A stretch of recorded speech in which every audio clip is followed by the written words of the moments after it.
40 years ago, in the wake of Watergate, the United States Senate created a special committee to look into the activities of U.S. intelligence services. Imagine walking into a bar in 1950s San Francisco, enjoying a drink, perhaps meeting a charming woman, and heading to a nearby apartment. But what if I told you that what happens next isn't just a wild night out, but the beginning of a secret government experiment? Welcome to Operation Midnight Climax, one of the darkest chapters in CIA history. This is the story of a 30-year search by U.S. intelligence agencies to perfect mind control. Some of those engaged in that search have agreed to talk about it for the first time. One said, "I think every last one of us felt sorry to attempt this kind of thing. We knew we were crossing the line." The 1950s and 60s were times of great tension and rapid scientific progress. The Cold War had the United States and the Soviet Union locked in a fierce battle for global dominance, a battle that extended beyond nuclear arms to the very minds of men.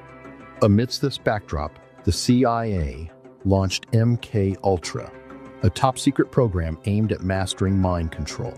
But among the many disturbing sub-projects of MK-Ultra, one stands out for its sheer audacity: Operation Midnight Climax. Well, the committee met for 16 months. It reviewed more than 10,000 documents. It called 800 witnesses before the committee and its staff. A whistleblower, a former Army counterintelligence captain, provided details in 1970 in a published account that was published by the Washington Monthly of a nationwide Army domestic intelligence program. MK-Ultra was born out of fear. Fear that the Soviets were making advances in psychological warfare that could give them a strategic edge. The CIA's response? To experiment with mind-altering drugs like LSD. But they needed a place where they could conduct these experiments covertly. San Francisco, with its vibrant nightlife and countercultural scene, provided the perfect cover. In 1953, under the direction of Dr. Sidney Gottlieb, MK-Ultra officially began. As part of this program, George Hunter White, a seasoned narcotics officer with a flair for undercover work, was brought in to run Operation Midnight Climax. White's job? To establish a safe house where unsuspecting men would be lured, drugged, and observed, all without their consent. Members of Congress didn't know anything about it. It had been secret running for about a decade, and the whole purpose was to monitor political dissent in the United States, those who voiced opposition to the U.S. domestic and foreign policies. White was no ordinary CIA operative. Born in 1906, White had a career that read like a pulp novel. He started as a journalist, moved into law enforcement, and served as an agent in the Office of Strategic Services during World War II. Known for his aggressive and unorthodox methods, White was the perfect choice for an operation as morally ambiguous as Midnight Climax. White's experience in the Federal Bureau of Narcotics made him an expert in undercover operations. He knew the criminal underworld, he knew how to manipulate people, and most importantly, he wasn't afraid to bend the rules. When the CIA came calling, White was ready to take on a new challenge, one that would push the boundaries of ethics and legality. George White was not a man of understatement or subtleties. His boss at OSS, Stanley Lovell, referred to him as deadly and dedicated. In this note from White's diaries, it says, "Call Lovell regarding TD." TD was a rather transparent cover for Truth Drug.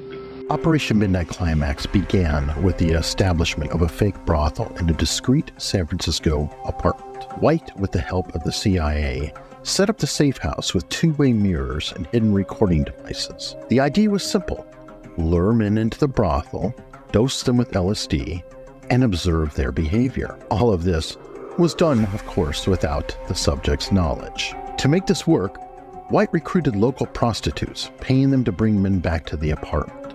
These women were aware that something was going on, but they likely had no idea the full scope of the operation. Once inside, the men were secretly given LSD, and the experiment began.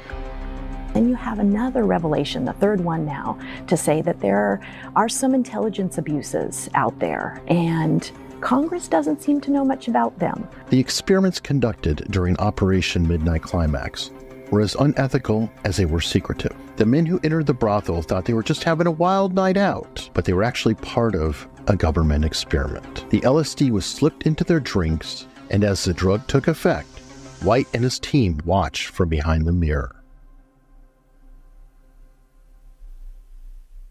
As this 1952 CIA memo says, the aim is controlling an individual to the point where he will do our bidding against his will, and even against such fundamental laws of nature as self-preservation.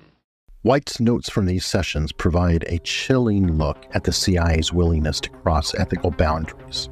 He observed how the men reacted to the drugs, how their behavior changed, and how they interacted with the prostitutes. Every detail was meticulously recorded with the hope that this data could be used to develop new mind control techniques.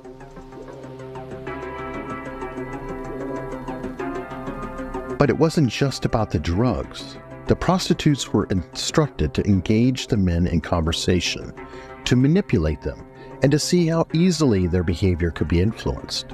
The goal was to understand how LSD could be used to extract information or even control an individual's actions. What the CIA learned from these experiments would later be applied in other equally disturbing projects. And then finally, in December of 1974, Pulitzer Prize-winning journalist Seymour Hersh published a front page above the fold article in the New York Times, alleging that the CIA had developed a domestic surveillance program. And what of George White, the man who helped the agency in so many of its programs? He would retire here to Stinson Beach, California. And shortly before his death, he wrote to his boss at the CIA, Dr. Sidney Gottlieb, and summed up his career by saying, "It was fun, fun, fun. Where else could a red-blooded American boy lie, kill, and cheat, steal, deceive, rape, and pillage with the sanction and blessing of the All-Highest?" The ethical concerns surrounding Operation Midnight Climax are staggering. The men who were drugged had no idea they were part of an experiment which violates the most basic principles of informed consent. This lack of consent wasn't just unethical, it was illegal.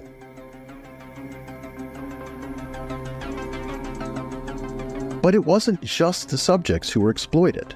The prostitutes used in the operation were also victims of the CIA's manipulations. They were complicit, yes, but they were also pawns in a much larger game, one they likely didn't fully understand.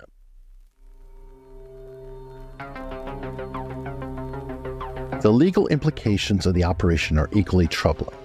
The use of illegal drugs, the violation of privacy, and the exploitation of vulnerable individuals all raise serious questions about the legality of the CIA's actions. These concerns would later come to the forefront as more information about MKUltra was exposed. We have been victimized by excessive secrecy, not only with respect to the failure of the Congress in the past to exercise proper surveillance over intelligence activities, but also excessive secrecy has created this kind of mischief within the executive branch. The psychological impact of these experiments on the subject was profound. Many of the men experienced intense hallucinations, paranoia, and confusion. For some, these effects were temporary, but for others, the trauma of the experience may have left lasting scars. Here is part of an interview with the subject just before LSD is to be administered. My husband is an employee here at the VA, and he told me that they were looking for normal people, and I volunteered. Because these men were never informed of the true nature of their experiences, it's impossible to know the full extent of the damage caused by Operation Midnight Climax. There were no follow-up studies, no psychological support offered, and no accountability from the CIA. The men were simply left to deal with the aftermath on their own.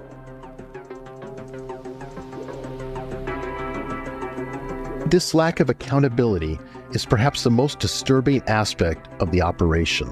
The CIA conducted these experiments with no regard for the long-term consequences, both for the subjects and for society at large. It's a stark reminder of the dangers of unchecked power and the potential for abuse in covert operations. Well, tell me.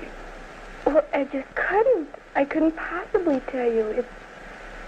It's here. Can't you feel it? This whole room, this everything is in color, and I can feel the air. I can see it. I can see all the molecules. Operation Midnight Climax continued until 1966, when growing concerns about its legality and ethics led to its termination. By that time, the operation had already become controversial within the CIA, and the broader MKUltra program was beginning to attract unwanted attention.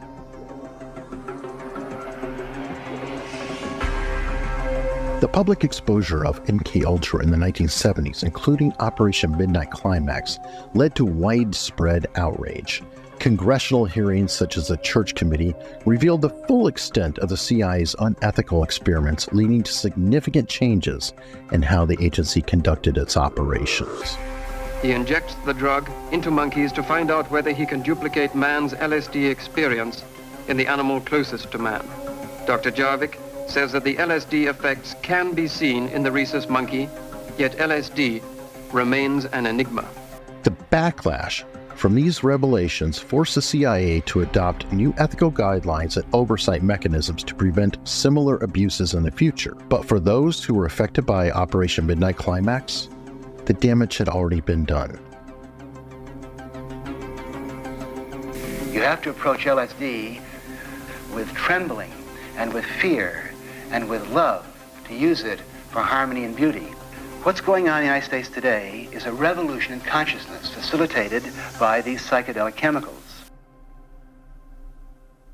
George Hunter White retired from the CIA in 1966, leaving behind a legacy that is as controversial as it is complex. On the one hand, he was a skilled operative who played a crucial role in one of the CIA's most infamous programs. On the other hand, his actions contributed to the ethical and legal controversies that ultimately led to the program's termination. White's involvement in Operation Midnight Climax serves as a stark reminder of the potential for abuse in covert operations.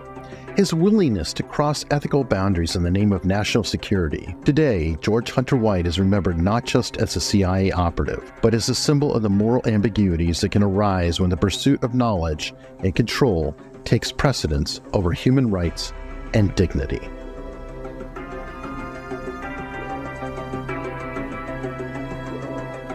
As we look back at this period, it's crucial to remember the importance of transparency, informed consent, and accountability in all areas of research and government operations. The legacy of Operation Midnight Climax isn't just a story from the past, it's a warning for the future.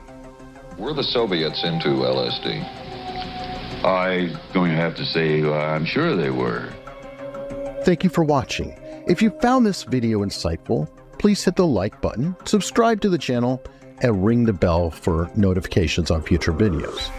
Let us know your thoughts on Operation Midnight Climax in the comments below. And remember, Operation Climax was but only one of approximately 150 sub-projects of MKUltra. Learn more about MKUltra by clicking on this next video.